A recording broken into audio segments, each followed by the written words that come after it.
చంద్రిక, మనోహర్ ఇంట్లో తీరిగ్గా కూర్చొని హరితకి, కిషోర్కి పెళ్లి చేస్తే బావుంటుందని సంతోషంగా మాట్లాడుకుంటూ ఉండగా హరిత ఐఏఎస్ కోచింగ్ సెంటర్ నుంచి అలసటగా ఇంటికొచ్చి కూర్చుంది. చంద్రిక వెళ్లి నీళ్లు తీసుకొచ్చి ఇచ్చింది. ఏంటి హరిత, ఈరోజు బాగా అలసిపోయినట్టున్నావు?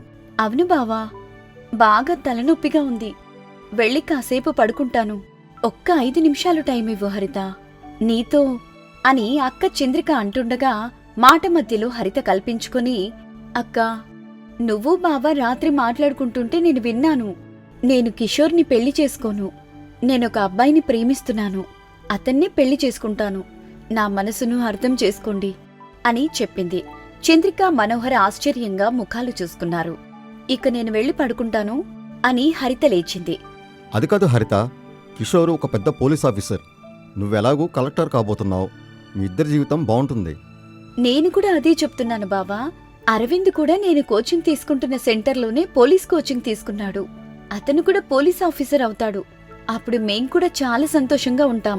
నేనొకసారి అరవింద్తో మాట్లాడొచ్చా? వద్దు బావా, మీరు అరవింద్తో ఏం మాట్లాడతారో నాకు తెలుసు. అది కాదు చెల్లి, అక్కా, నన్ను ఇబ్బంది పెట్టొద్దు అని హరిత అక్కడి నుంచి వెళ్ళిపోయింది. చంద్రికకి, మనోహర్కి ఏం చేయాలో అర్థం కాలేదు. ఆ రోజు రాత్రి ఊరంతా పడుకున్న తర్వాత నేను అరవింద్తో వెళ్ళిపోతున్నాను, అక్కా నన్ను మన్నించండి అని ఒక ఉత్తరం ముక్క రాసిపెట్టి ఇంట్లో నుంచి తన బట్టలున్న సంచిని తీసుకుని బయటికొచ్చింది. అక్కా, నన్ను అమ్మలా చూసుకున్నావు.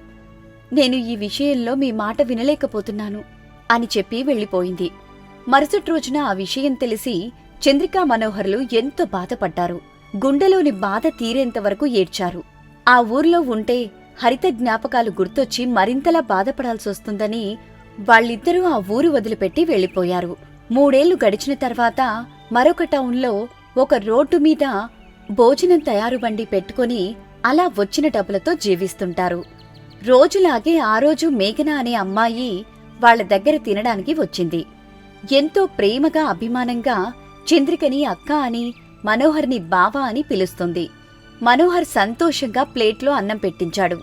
వెళ్ళి అక్కడ కూర్చో హరిత అని చెప్పాడు. చంద్రిక కళ్లల్లో నుంచి బాధగా కన్నీళ్లొచ్చాయి.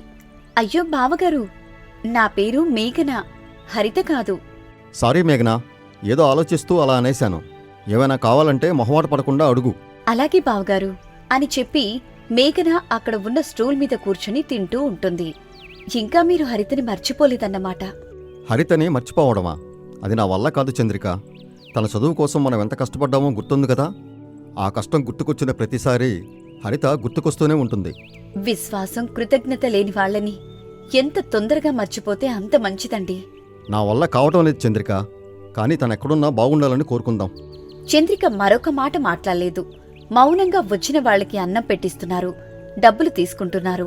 4 గంటల సమయంలో అంతా సర్దుకుని ఇంటికి వెళ్తుండగా ఎస్ఐ అరవింద్ వాళ్ల దగ్గరికి వచ్చాడు. భోజనం అయిపోయింది సార్. ఇలా చూడండి, నేను భోజనం చేయడానికి రాలేదు. మరెందుకొచ్చారు సార్? ఇలా రోడ్డు మీద వ్యాపారం చేయొద్దని ఎన్నిసార్లు చెప్పినా వినిపించుకోవట్లేదు మీరు. మిమ్మల్ని ఖాళీ చేయించమని కలెక్టర్ ఆఫీస్ నుంచి నోటీస్ వచ్చింది. చంద్రిక, మనోహర్ ముఖాలు చూసుకున్నారు. మీరు వెంటనే ఇక్కడి నుంచి ఖాళీ చేయండి, లేదంటే మీ మీద కఠిన చర్యలు తీసుకోవాల్సి ఉంటుంది. ఆ తర్వాత మీ ఇష్టం. సరే బాబు, మేము నేరుగా కలెక్టర్ మేడం దగ్గరికి వెళ్లి మాట్లాడుకుంటాం. మీరేమైనా చేసుకోండి, రేపటి నుంచి మీ బండి ఇక్కడ కనబడకూడదు అని చెప్పి వెళ్లిపోయాడు. మరుసటి రోజున, చంద్రిక, నువ్వు కలెక్టర్ గారికి ఎదురెళ్తున్నావు. ఒకసారి ఆలోచించు. ఈ ఒక్క విషయంలో మాత్రం నేను మీ మాట వినలేనండి, నన్ను మన్నించండి అని చంద్రిక అనగానే మనోహర్ ఏం మాట్లాడలేకపోయాడు. మనం ఎప్పటినుంచో రోడ్డు మీద భోజనం అమ్ముకుంటూ జీవిస్తున్నాం. ఇప్పుడు ఈ కలెక్టర్ మేడం గారు వచ్చి రోడ్డు మీద ఎలాంటి ఫుడ్ వ్యాపారాలు పెట్టకూడదు, అనుమతి లేకుండా పెడితే ఊరుకునేది లేదని నోటీసులు పంపించడం ఏమైనా బావుందా చెప్పండి. ఇప్పుడు నువ్వు వెళ్ళి ఏం మాట్లాడతావు? అక్కడ వద్దంటున్నారు కాబట్టి ఎక్కడ మన వ్యాపారం పెట్టుకోవాలో చెప్పమని అడుగుతాను. అక్కడికి జనాలను కూడా తీసుకురమ్మని అడుగుతాను. పదండి. చంద్రికతో పాటు మనోహర్ కలెక్టర్ ఆఫీస్కి ఆటోలో బయలుదేరాడు. కలెక్టర్ సీటులో హరిత కూర్చొని ఫైల్ చూస్తుండగా ఎస్ఐ అరవింద్ లోపలికి వచ్చాడు. మేడం, చెప్పండి అరవింద్. మీరు చెప్పినట్టుగానే ఫుడ్ బండ్లు వాళ్ళ దగ్గరికి వెళ్ళాను మేడం. రేపటి నుంచి వాళ్ళని అక్కడ వ్యాపారం చేయొద్దని చెప్పాను మేడం. వాళ్ళు ఏమైనా గొడవ చేశారా? లేదు మేడం, కానీ వాళ్ళు మీతో మాట్లాడతానన్నారు. వస్తే వాళ్ళను లోపలికి పంపించండి. అలాగే మేడం అని అరవింద్ బయటికొచ్చి చూశాడు. కలెక్టర్ ఆఫీస్ బయట వేచి ఉన్న చంద్రిక మనోహర్ కనిపించారు. వాళ్ళని లోపలికి పంపించాడు. ఇద్దరూ లోపలికి అడుగుపెట్టగానే కలెక్టర్ కుర్చీలో కూర్చున్న హరితను చూసి ఒక్కసారిగా ఆగిపోయారు. అదే సమయంలో హరిత కూడా తన ఎదురుగా నిలబడిన చంద్రిక మనోహర్లని చూసి ఒక్కసారిగా షాక్ అయ్యింది. అక్కా అంటూ చంద్రిక దగ్గరికి పరిగెత్తుకుంటూ వెళ్లి గట్టిగా కౌగిలించుకుంది. చంద్రిక మనోహర్ సంతోషపడ్డారు. కాసేపటి తర్వాత వాళ్ళని కూర్చోబెట్టింది. హరిత మాత్రం వాళ్ళ ఎదురుగా నిలబడే ఉంది. అరవింద్, ఎస్ఐ అరవింద్ లోపలికి వచ్చాడు. చెప్పండి మేడం. అక్కా, బావా, ఇతనే అరవింద్, నా భర్త. అరవింద్ చంద్రిక మనోహర్లకు గౌరవంగా నమస్కారం చేశాడు. వాళ్లు కూడా తిరిగి నమస్కారం చేశారు. ఇతని కోసమే నేను మీకు చెప్పకుండా ఇంట్లో నుంచి పారిపోయింది. కలెక్టర్ అయిన తర్వాత మేము పెళ్లి చేసుకోవాలని మీకోసం ఇంటికొచ్చాం. మీరక్కడ లేరని తెలిసింది. మీకోసం ఎన్నో ప్రయత్నాలు చేశాం, కాని ఎక్కడా దొరకలేదు. చివరకు ఇక్కడ దొరికారు. అక్కా, బావా, నన్ను క్షమించండి. నువ్వెందుకు క్షమాపణ అడుగుతున్నావు? నీ మాటని మేము నమ్ముంటే ఈరోజు మనమిలా కలుసుకునే వాళ్ళం కాకపోవచ్చు చెల్లి. మన తప్పు కూడా ఉంది హరిత. అయిందేదో అయ్యింది. ఇక నుంచి మనమందరం కలిసి ఉందాం. నిజం చెప్పావు అరవింద్. ఇక నుంచి మీరు ఏ పని చేసేది లేదు. మనమందరం కలిసిమెలిసి ఉందాం. ఇంకేం మాట్లాడొద్దు అని కారులో తన ఇంటికి తీసుకెళ్ళింది. వాళ్ల కోసం ప్రత్యేకంగా ఒక గది సిద్ధం చేయించింది. చెల్లి, నీ దగ్గర ఉండటానికి మాకు ఎలాంటి అభ్యంతరం లేదు. కానీ మేము ఖాళీగా కూర్చుని తినలేం. అక్కా, నువ్వు జీవితాంతం నా కోసం కష్టపడ్డావు. ఇకనైనా విశ్రాంతి తీసుకో.